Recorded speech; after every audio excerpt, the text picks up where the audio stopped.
everyone, and welcome to the Week 23 edition of Instant Replay, where I give you my take on the most controversial calls of the weekend. I'm Simon Borg.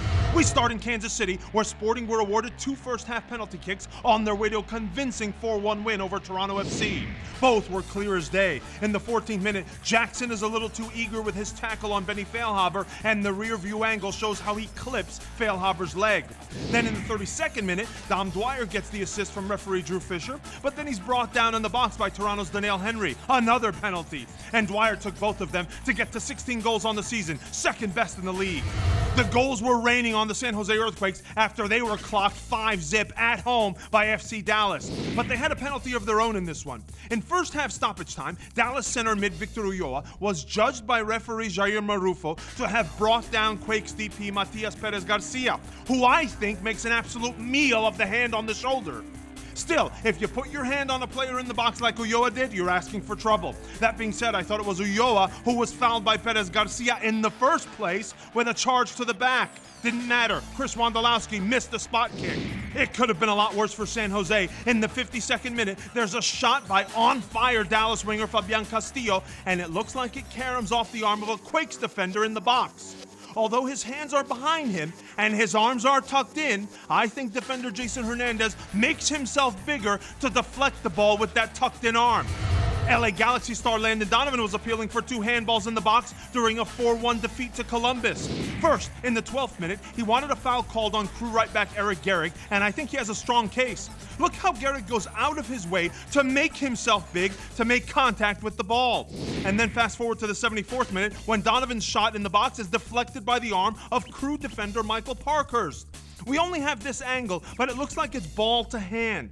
Parkhurst is not the one actively trying to deflect the ball. No penalty was the right call by referee Armando Villarreal.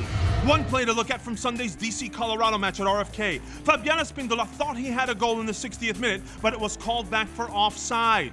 We don't have the best angle on the replay, but my hunch is that assistant Jeremy Hansen gets it right, and Espindola is slightly ahead of the last Rapids defender. Espindola would eventually get his goal, DC's 4th in a 4-2 win.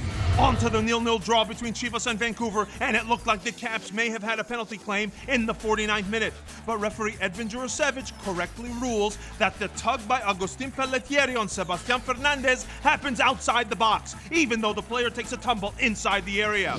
Jurasevich had a big decision to make on this Leandro Barrera foul on Matias Laba in the 82nd minute. It looked bad in real time, but Jurasevich did well to punish this with just a yellow. Barrera slips, making for a clumsy tackle, i.e. a reckless challenge. Good for a yellow. One of the worst challenges of the weekend was made by Chicago Fire defender Patrick Ianni at Montreal Stade Saputo. It came in the 24th minute on his former Fire teammate Dilly Duca.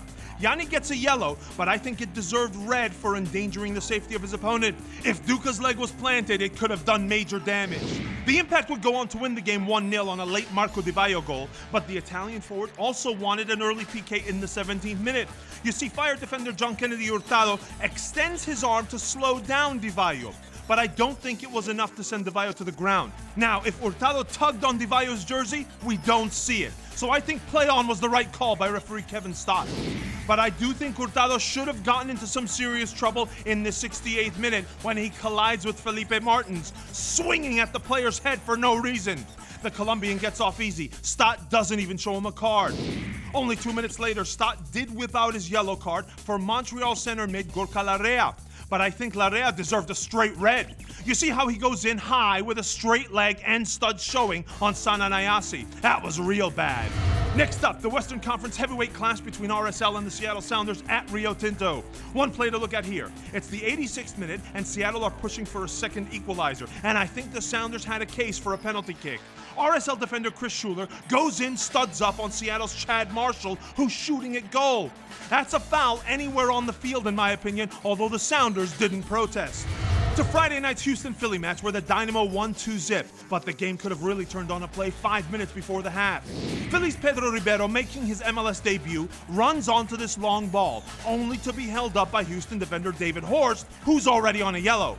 But Ribeiro doesn't go down and continues his run, and no foul is whistled.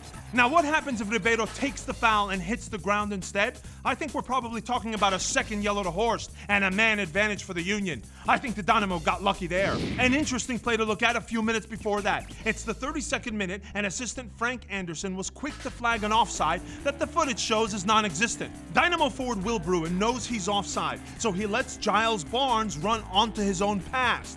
You can see Anderson owns up to it, utters the words, "It's my mistake," to Houston coach Dominic Kinnear. But that's one where I'd like to see the center ref overrule the flag. And lastly, to Gillette Stadium, where the Timbers felt that the Revolution's opening goal was offside. But you can see here that Charlie Davies is in line with defender Liam Ridgewell when the pass leaves the foot of Diego Fagundes. Very, very difficult call for assistant Matthew Nelson, but he nailed it. Good goal. Nelson was at the center of attention again in the 68th minute. We need to resort to the freeze frame here for this one, and it looks like Sebastian Lagata Fernandez is in line with the ball. But man, that's a tight one. If we move a few frames ahead, we're talking a fraction of a second here, you can see how the assistant's eye might have been deceived. That's all we have for this week. For our editor Albert Lanzillo, I'm Simon Borg. See you next time.